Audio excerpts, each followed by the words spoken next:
반갑습니다. 오늘 본문은 예루살렘의 멸망에 대해서 이야기를 합니다. 예루살렘의 멸망과 함께 종말이 시작된다고 이야기합니다.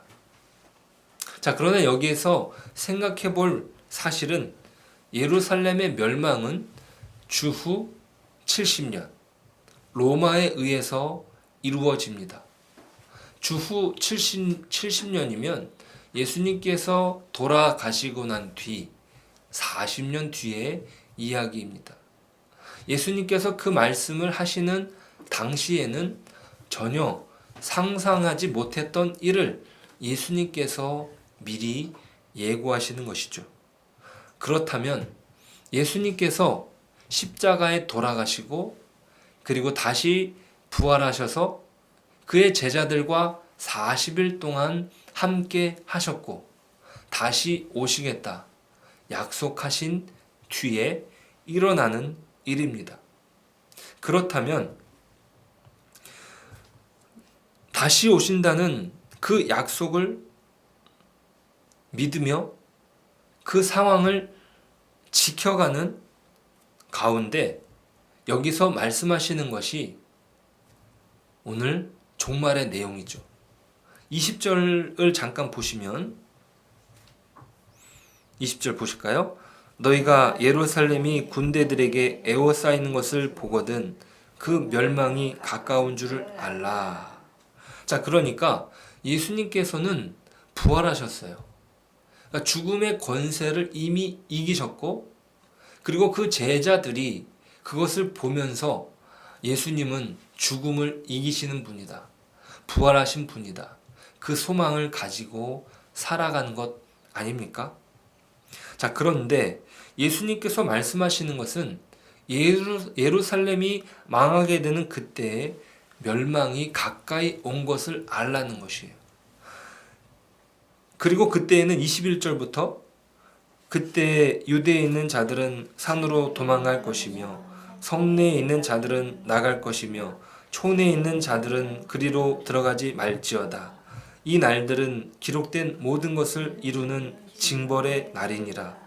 그날에는 아이벤 자들과 젖먹이는 자들에게 화가 있으리니 이는 땅에 큰 환난과 이 백성에게 진노가 있겠음이로다. 그들이 칼날에 죽임을 당하며 모든 이방에 사로잡혀 가겠고 예루살렘은 이방인의 때가 차기까지 이방인들에게 밟히리라. 아멘. 이방인의 때가 차기까지 하나님께서는 그 이방인들을 완전히 사용하셔서 그 예루살렘을 짓밟으십니다. 여호와의 진노가 유대 땅에 임하게 되는 것이죠. 자, 그런데 이것은 어제 읽었던 12절에서 기록하는 것처럼 12절 이 모든 일에 내 이름으로 말미암아 너에게 손을 대어 박해하며 회당과 옥에 넘겨주며 임금들과 집권자들 앞에 끌어가려니와. 자, 믿는 자들의 현실도 고난으로 가득하다는 것이에요. 참 이렇게 이루어지는 현실이 어떤 면에서는 너무나 당황스러운 것입니다. 유다 백성이 하나님의 진노를 받는 것이야. 그들이 하나님의 성전을 자신들의 배를 불리는데 강도의 소굴로 바꾸어 하나님의 진노를 피할 수 없는 것이었습니다. 자, 그런데 예수님을 믿는 신자들에게도 이러한 고난이 예외가 되지 않는다는 것이에요. 예수를 믿었다는 것으로 그 고난을 피할 수 없었습니다. 사실상 유대 땅에 이루어질 순환의 역사는 이 그리스도인들에게도 동일한 순환의 역사이기도 합니다. 그런데 이러한 고난의 역사는 또한 주님이 다시 오시는 그 영광의 그 재림의 날 때까지 계속되는 것입니다. 25절이에요. 1월 성신에는 징조가 있겠고 땅에서는 민족들이 바다와 파도의 성난 소리로 인하여 혼란한 중에 곤고하리라. 사람들이 세상에 임할 일을 생각하고 무서워함으로 기절하리니 이는 하늘의 권능들이 흔들리겠음이라. 그때 사람들이 인자가 구름을 타고 능력과 큰 영광으로 오는 것을 보리라. 아멘. 자, 여기에서 우리는 질문을 할 수 있습니다. 예수님께서 우리의 죄를 위하여 죽으시고 다시 부활하셔서 우리에게 참 소망이 되셨습니다. 이것은 우리에게 믿음이죠. 자, 그런데 왜 고단한 현실이 주어지는 것인가? 그런 질문이 나오는 것입니다. 이것은 우리에게도 동일한 질문이죠. 왜 그들에게 고난을 주셨는가? 라고 하는 내용이 거기에서만 그치는 것이 아니라 우리에게도 동일한 질문인 것입니다. 그것은 너무나 어려운 것이고 참 힘든 것입니다. 그렇다면 왜 이러한 고통과도 같은 현실을 하나님은 허락하신 것일까요? 자, 그것은 오늘 27절에서 말씀하시는 것처럼 그때에는 인자가 구름을 타고 능력과 큰 영광으로 오시는 때입니다. 그리고 이루시는 나라는 이사야 11장에서 기록하는 것처럼 9절에 내 거룩한 산 모든 곳에서 해됨도 없고 상함도 없을 것이니 이는 물이 바다를 덮음같이 여호와를 아는 지식이 세상에 충만할 것임이니라. 자, 그 영광의 때 무엇이 이루어진다고요? 여호와를 아는 지식이 세상에 충만함. 이것이 메시아가 이루실 그 영원한 하나님의 의로운 통치의 나라에서 이루어집니다.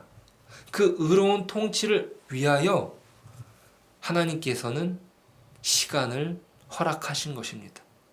그것은 그의 아들을 보내심으로 그 구속의 약속을 신실히 이루고 계셨다는 사실을 우리에게 증거로 삼으십니다. 그러나 이것은 단순히 하나님께서 어떤 천국을 만들어 놓으시고 그곳으로 신자들을 불러주신 것이 아니에요. 자, 그것은 다시 오시겠다는 약속 안에서 이루어지는 거예요. 다시 오시는 그 현장은 어떤 현장이라는 거죠? 고난받는 현장, 고통받는 현장, 그 현실로 다시 오시겠다라고 말씀하신 것입니다. 이 말은 하나님께서 그의 백성들을 진노하신다는 말씀. 그러니까 여전히 환난과 어려움 가운데 그의 백성들을 두신다는 사실이죠. 이것은 그의 나라의 백성을 향하여 품으신 계획을 드러내시는 것인데 그것이 무엇이냐면 하나님께서는 적당히 타협하여 그의 백성들을 모으신다는 뜻이 아닙니다. 다른 말로 하나님은 신자들의 인격적인 반응을 요구하신다는 거예요.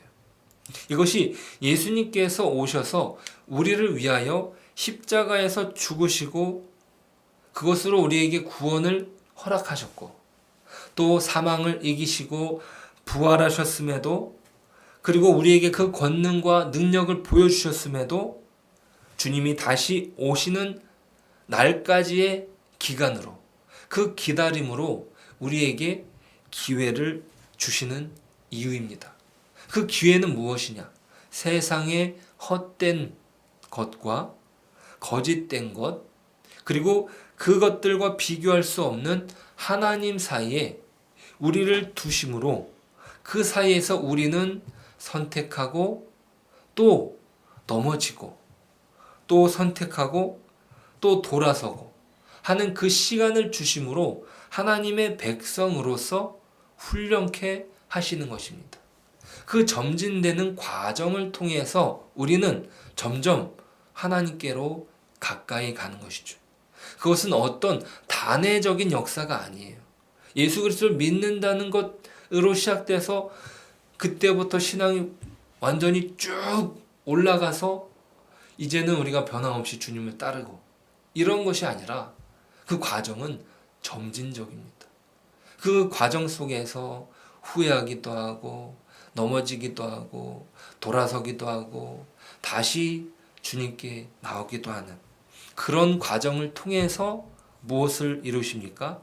항복을 이루십니다. 주님께로 완전히 항복하는 시간으로 인도하십니다. 그 항복은 바로 인격적인 반응이죠. 그 항복은 예수 안에서 갖는 믿음인 것입니다. 이 믿음은 세상이 줄 수 없는 것이고 오직 하나님만이 만드시는 것입니다. 그것이 주님께서 원하시는 관계인 것입니다. 우리에게 주어진 현실 속에서 믿음을 가지고 견디는 것. 그 인내를 통하여 주께서 다시 오실 그날을 기다리는 것입니다. 그런데 그 속에 고난이 여전히 있습니다. 하지만 주님께서 다시 오시는 날은 반드시 있을 것이고 그 과정은 어려운 환난이 있지만 그 과정 속에서 우리는 더욱 믿음으로 빚어질 것입니다. 믿음에서 믿음으로 이르게 하시는 하나님의 손길이 우리에게 여전히 있다는 것이에요. 자, 그런데 여기에서 아주 중요한 것이 있습니다. 그 모든 과정 속에 주님께서 먼저 우리를 위하여 그 고단한 현실 속으로 들어오시지 않으셨습니까? 사랑하는 자를 위하여 자기 자신을 그 속으로 밀어 넣으시고 우리를 사랑해서 그렇게 자신의 목숨을 버리신 것입니다. 그리고 우리로 하여금 우리의 인생 속에서 결정하고 생각하고 고민하며 후회하는 시간을 주시는 것이죠. 결코 우리에게 어떤 달콤한 유혹을 주시면서 야, 나를 따라오면 이게 달콤해. 나를 따라오면 이런 보상을 줄 거야. 이렇게 하시면서 적당히 끌고 오시는 것이 아니라 이 모든 과정과 환경은 예수님의 십자가 그리고 그 부활을 통해서만 온전히 이해할 수 있게 되는 것입니다.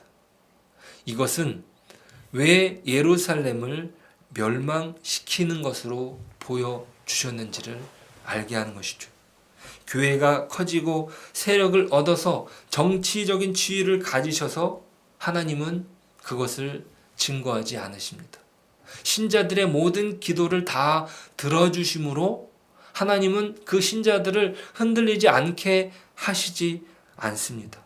모든 것이 다 잘 되지 않는 것 같은 그런 어려운 현실 속에 두십니다. 왜 그렇습니까? 그것을 통해서 그 이전의 것보다 모든 것이 다 이루어지는 것보다 더 큰 것을 이루십니다. 그것은 무엇입니까? 목숨을 거는 것. 기꺼이 수모를 함께 당하시는 그 자리. 믿음과 사랑의 자리로 우리를 부르십니다.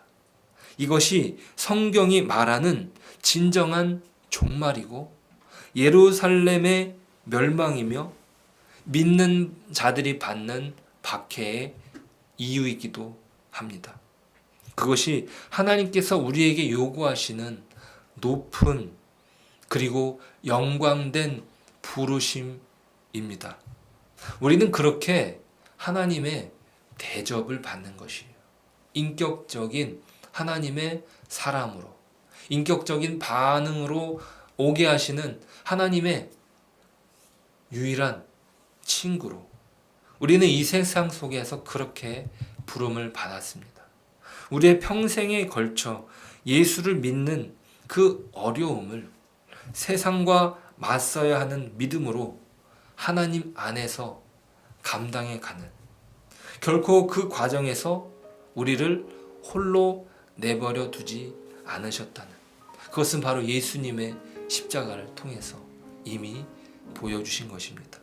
그 거룩한 부르심 앞에 우리의 인생으로 오늘도 응답하는 저와 여러분 되시길 축복합니다. 기도하겠습니다. 하나님 아버지, 은혜를 감사합니다. 하나님의 일하심이 우리에게 여전하며 그 아들을 내어주심으로 우리를 사랑하신 것을 보여주셨습니다. 그것으로 지금도 우리에게 일하시고 또 우리에게 믿음을 요구하시는 줄 믿습니다. 주님, 우리가 이 가운데 더욱 정신을 차리고 깨어 있어 하나님 일하심 앞에 우리 자신을 세워 주시옵소서. 세상을 이기고 헛되고 거짓된 것을 벗어나 하나님이 부르시는 영광과 자랑의 인생을 살게 하여 주옵소서. 하나님을 아버지라 부르는 그 인생으로 넉넉하게 이 세상을 살아가게 하여 주옵소서. 예수님의 이름으로 기도드립니다. 아멘.